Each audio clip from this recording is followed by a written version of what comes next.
Another strategy for staying with the zone of fabulousness is being able to discern between tragic death and death that's part of living.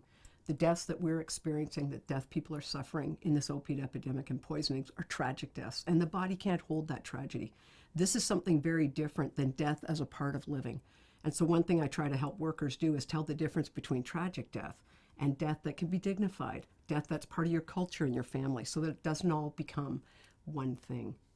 Another strategy for staying in the zone of fabulousness in responding to death is the idea of holding on and letting go. We want to honor the people who have died. We want to think about what it is about them that we respected and what we loved about them. We want to think about the difference we may have made in their lives, the difference they made in our lives, because we know we learn this work on the backs of the people that we try to serve, that they're teaching us this. So our resistance to people becoming just a number in this epidemic is we're going to remember who people are.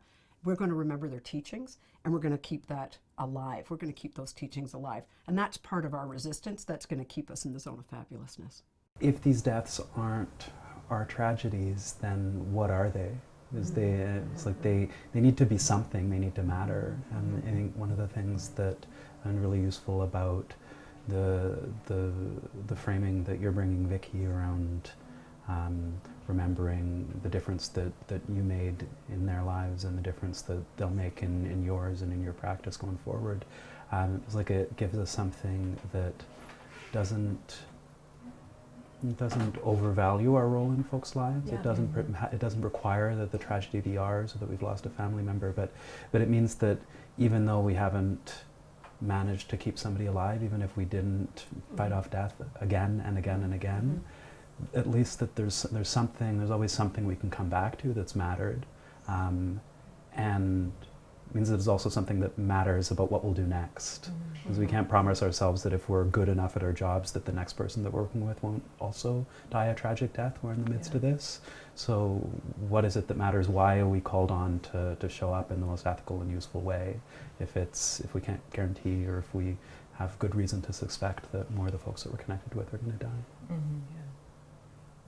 I feel like in the work, every death is tragic. You know, you have Indigenous people who've been torn from their families, you have residential school survivors, you have people who didn't have access because of poverty to like healthcare that would have perhaps kept them, even if they are living till 50, they should have lived to 80 or 90, you know, and so there's so many deaths that are tragic. And I think what, for myself personally, is I stay angry, and I stay sad, and I stay honoring, right? So even to me, like both the tragic death, or those who are passing away of older ages, I treat it kind of similar. Like, you know, if I go to my grandmother's funeral, like I remember the roast beef that she used to make, and the way that she would wake me up in the morning. You know, it's the same with when I'm going to our young friend who recently passed away. When I go to honor him, I'm going to remember our conversations together. I'm going to remember, like you were saying, how much he used to love everybody and he would share his last sandwich with anybody.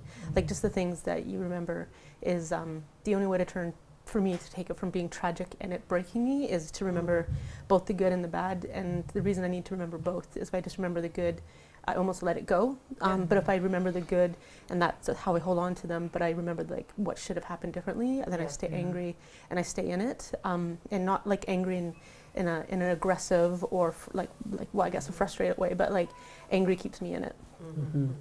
And when we see the injury that some of the systemic oppression that happens, when we witness it, and it harms us, and we're angry about it or hurting about it, we must remember that we're not the ones that are actually being harmed, in that direct way. And we have to remember that that's we can go places to take that to, but and that sometimes, you know, when in our resistance to some of those systems, like, you know, whether it's the criminal justice system or the medical system or the systems that can be contributing factors in people's hurt, that we can make things a lot worse for people. we can make them get hurt way more. And so we have to step back. You know, getting angry at the cops for being racist, you know, towards somebody in the moment, that person is going to experience a lot more harm down the road. So that's where it isn't helpful for us to be sharing our feelings in those moments. I think like what you're talking about is maybe fits with like a righteous anger versus a just anger. When you get righteous, then you're the hero, or else they're situating themselves as if we're the victims in this thing, right? We're not the victims, we're not the heroes, right?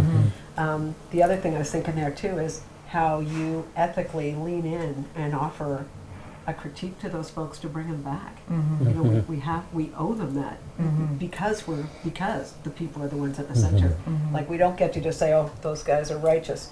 I have to have a conversation with them, because if the person, people we call clients, you know, if the person we're trying to serve is at the center, I don't get to just get annoyed and not talk to that person. I actually have to respond to them. I was thinking of a nice article my partner sent me.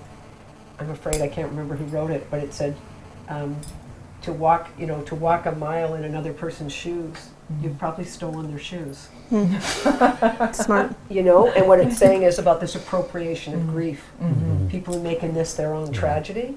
And I think I learned this from Heather Gilmore, right, who had responded actually to a violent murder. And I had responded to the team with that and tried to make sure that she was going to be okay enough and the team was okay enough. And in a couple of days, she was ready to go back to work. And I asked her how she knew it was okay that the residents could be at the center, and she said, because I know it's not my tragedy. You know, and I feel like she was saying, you know, if I made this my tragedy, it's like I've stolen this woman's suffering. You know, I'm not walking in her shoes, I've stolen her shoes. You know, not walking in her footsteps, right? I've stolen her shoes. I just thought that is a really nice discernment to think about, eh? Yeah. And I think like part of our resistance, you know, because what we're doing is justice doing is not actually getting closure. You know, like you were saying, staying angry, staying motivated. And I'm thinking too about how our accountability to people is to resist their disappearance and them not just being numbers somehow. And I know that you guys have had some really creative, you've all been involved in really creative actions and activism around not letting this, you know, epidemic be called like an epidemic with numbers and naming the poisonings. And and I just think about how important it is to resist those kind of disappearances of people, right? For me, one of the ways that I do that is by having people be present in my practice. You know, I think about my first death that I experienced in this work, and the clearest memory I have of that was the last visit I got with this person in their home, and they were really inebriated, and helping them put on their shoes and socks, and how that's something that I still remember really, really vividly. And that's one of the things that helps me remember to remember that what I have to offer in this work aren't my fancy thoughts, but they're like really simple acts of service. And so like when I'm going scooping shit out of the toilet, like it's that guy who's there with me, letting me help put on his shoes and socks.